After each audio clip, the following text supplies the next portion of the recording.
So what's up mga ka-alps? So may ginagawa tayo dito, naglilinis tayo ng preno. So nakikita nyo yung yung retaining clip, napakadumi, sobrang kalawang. So kailangan sa tabihan yan para maaliwalas yung movement ng brake pads natin dyan. Ayan, nilinis ko na yan, pati yung sa likod nilinisan ko pa rin yan.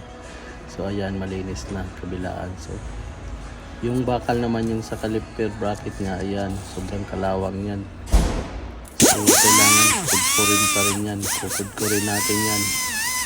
So ayan, kailangan maputi yan kasi pag hindi natin tinanggal yan mga ka-alps, nag-i-stack up yung brake pads, so hindi gumagalaw.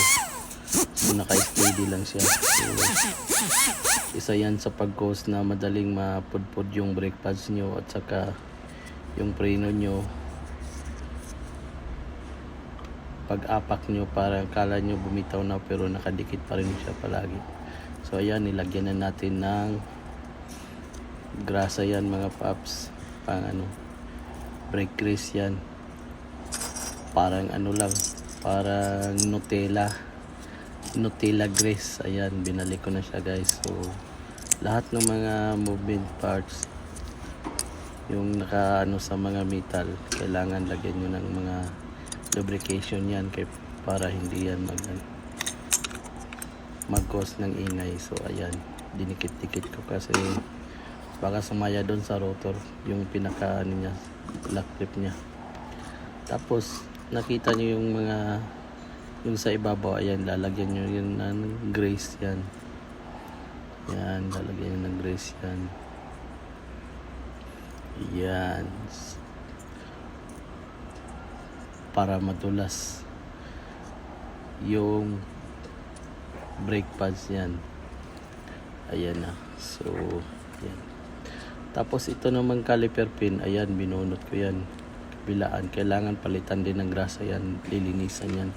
So nakikita nyo dyan, sobrang kalawang yan. Kailangan tatanggalin pa rin natin yan, pati yung sa kabila. Ayan, malinis na, kinayod ko na. Ayan, so lalagyan na natin ng grasa ulit yan para ipasok natin doon, para pagkabit natin swabing mga ka-alps. So ayan na yung bagong grasa. Yan, ipasok niya yan. Paglagay ng grasa niyan mga paps, huwag masyadong marami, huwag din masyadong konti. So katamtaman lang.